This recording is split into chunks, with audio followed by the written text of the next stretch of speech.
El Caribe se mueve, más oportunidades, Telecaribe más nuestro. Nuevamente de regreso en temas de familia, hoy miércoles de consulta, hablando sobre nosotras las mujeres, nuestros derechos y si del dicho al hecho realmente hay mucho trecho. Para eso tenemos estadísticas precisas y a dos invitados que nos están acompañando hoy, la doctora Beldis Hernández y el doctor Juan Carlos Vargas, ambos de Profamilia, cada uno en una rama completamente diferente, el doctor ginecólogo en la parte de la salud y la doctora Beldis abogada en la parte, por supuesto, de los derechos de nosotras las mujeres. Hablamos de las estadísticas, sobre todo, y el doctor nos comentaba que sí, realmente estamos avanzando mucho.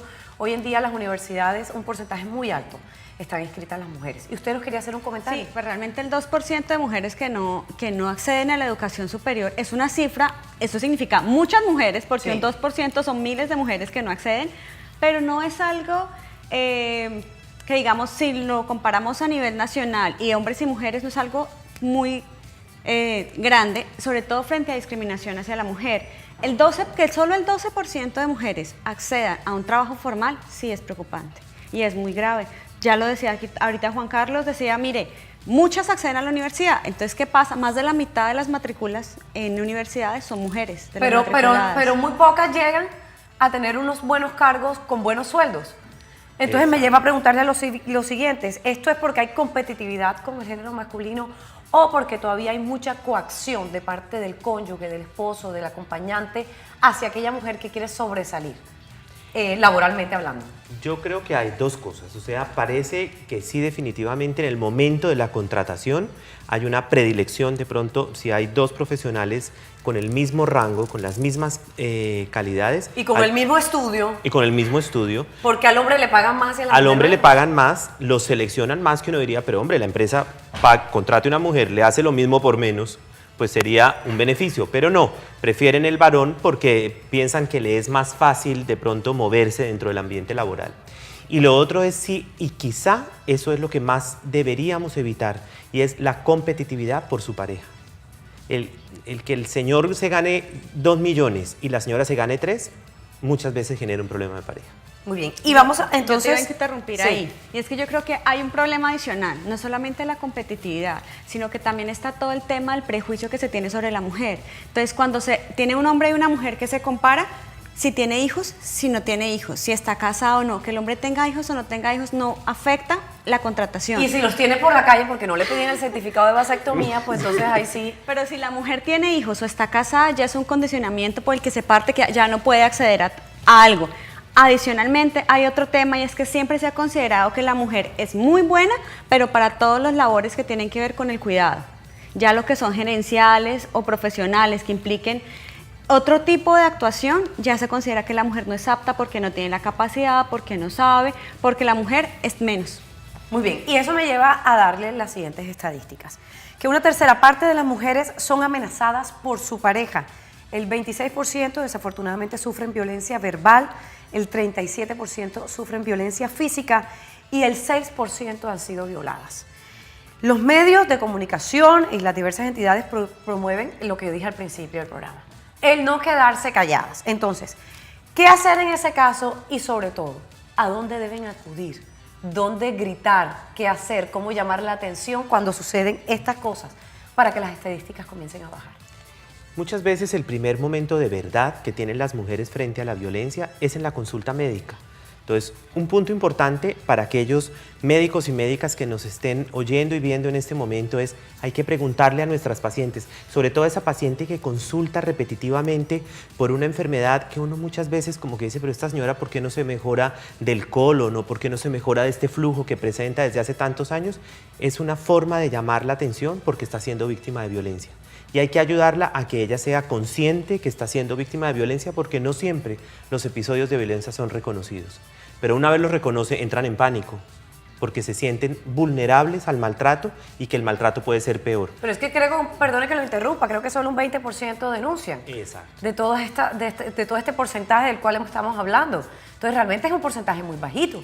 20% del 100% de mujeres violentadas, cualquiera, sea verbal, sea física, sea violada, pues es muy poquito el porcentaje. Es muy poquito. Eso va al siguiente paso y es trabajar conjuntamente con servicios jurídicos donde se le pueda decir a la mujer, mire, estos son sus derechos, porque muchas veces la amenazan, donde usted diga algo, yo le quito los niños, eso no es verdad. Le quito la casa, tampoco es verdad, pero es una forma de amenazarla. Entonces, vamos creando poco a poco como un anillo de seguridad para que la mujer sepa dónde moverse y en casos que tenga que salir realmente de la vivienda porque está en peligro su vida, su integridad, que sepa a dónde ir y a dónde acudir para tener una medida de protección. Pero creo que uno de los ítems más preocupantes sobre este tema es que los niños empiezan a absorber todas estas situaciones. ¿Cómo hacer para que ellos no se conviertan también en víctimas de toda esta trifulca que hay entre acompañantes, entre parejas y que no crezcan, sobre todo, con ese pensar, con esa actitud y que cuando sean adultos también se conviertan de pronto en hombres que agreden o en mujeres que se dejan agredir o que agreden también, porque pues no solamente los hombres son los que agreden a las mujeres, sino también las mujeres a los hombres. Complicado.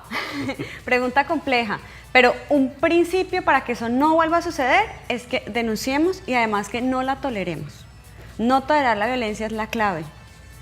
Ante todo, muchas mujeres se quedan en sus hogares porque dicen, me quedo por mis hijos, porque mi hogar no se puede destruir, porque yo finalmente soy la persona sobre la que reposa todo mi hogar. Entonces yo lo aguanto. Y no notan que ese aguantar la violencia... es más perjudicial. Claro, le está enseñando justamente a esos hijos por los que se quedan, les está enseñando a sus hijos varones a aceptar y a seguir esa conducta violenta cuando sean grandes.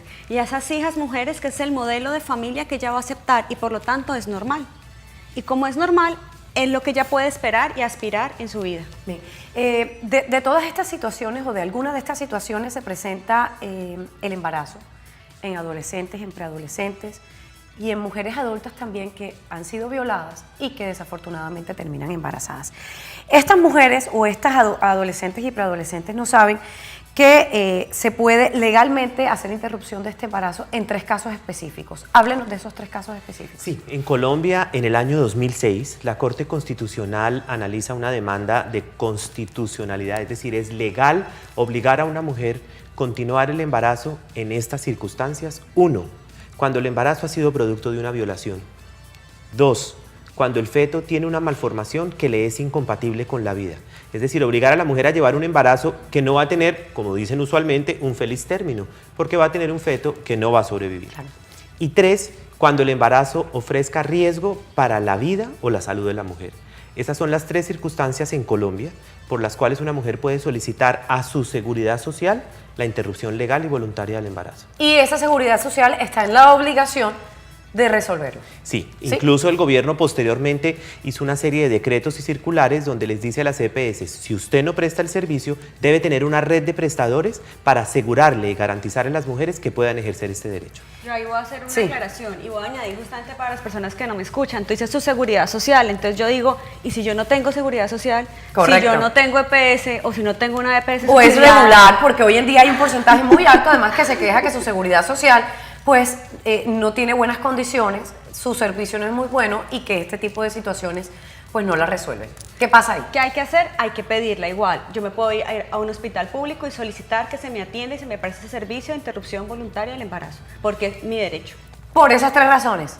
¿Listo? Eso es algo que hay que aclarar, ¿no? Que no vayan a decir después que Patricia Villalba en temas de familia, con los doctores invitados, pues dijo que sí, que todo el mundo puede ir. No. Son 3 casos específicos en los cuales la ley avala interrumpir embarazos por las 3 razones que el doctor Juan Carlos nos acaba de decir. Bien, y me da pie a seguir con un tema que es tan delicado y que de pronto un porcentaje tan alto, miren, y aquí tengo los datos además,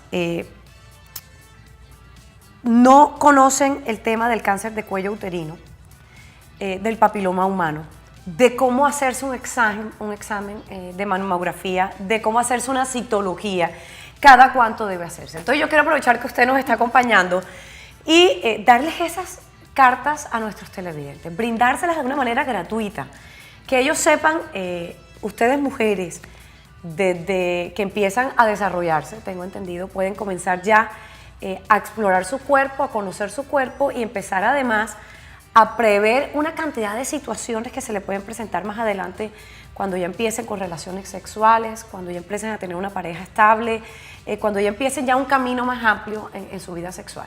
¿Qué debemos hacer, doctor Juan Carlos? Sí, es muy importante. Las mujeres, desafortunadamente, ponen una cifra altísima de muertes innecesarias, porque son muertes que hubieran podido ser prevenidas. Es el caso, por ejemplo, del cáncer del cuello uterino. Desde el año de 1963 van a ser 50 años que el cáncer de cuello uterino es la primera causa de muerte por cáncer en las mujeres, cuando es una enfermedad absolutamente prevenible. Prevenible desde el punto de vista de la citología. La recomendación es que la primera citología se la debe hacer una mujer a los 3 años de haber tenido su primera relación sexual o cuando cumpla 21 años. Y de ahí la periodicidad de la citología se determina de acuerdo a los resultados y a su vida sexual, porque si cambia de compañero sexual, pues debe iniciar un nuevo esquema. Pero en general se hace cada año. El tema del autoexamen de seno, es muy importante que las mujeres se familiaricen con su cuerpo, como lo decía muy bien Patricia. Es importante que reconozcan, que sepan cuándo examinarse. ¿Cuál es el mejor día para hacerse el examen de seno? En los días en que tiene la menstruación. Aquellas mujeres que no tienen menstruación, porque por ejemplo no tienen útero, porque se lo han sacado, entonces deben coger un día fijo del mes y hacerse el examen de seno. ¿Esto para qué sirve? Para reconocer el organismo y ver cuando haya una cosa anormal y buscar ayuda. Diferente, claro. Exacto. No necesariamente es un cáncer, pero es una forma de acudir precozmente, porque todas estas enfermedades tratadas de manera precoz y temprana son curables. Y con el tema del virus de papiloma humano, las estadísticas dicen que el 49% de las mujeres en el Atlántico no conocen lo que es el virus de papiloma humano. Y es una pena porque una de las mujeres que más ha trabajado con el virus de papiloma humano justamente es una mujer colombiana, es la doctora Nubia Muñoz, una mujer caleña que trabaja en París hace muchos años y encontró la relación entre el virus del papiloma humano y el cáncer de cuello uterino. Y precisamente la Municipalidad de Barranquilla va a empezar un programa para vacunar niñas contra el virus de papiloma humano. Ese tema me encanta muchísimo y lo invito a que nos lo amplíe después de la siguiente pausa para comerciales. Ahora el Caribe se mueve trayendo más oportunidades para ti. Espéralo, Telecaribe más nuestro. Con McPollo todos notan lo saludable que estás y tú notarás lo bien que te sientes. Porque McPollo es un pollo delicioso, saludable y nutritivo. McPollo número 1 en Colombia.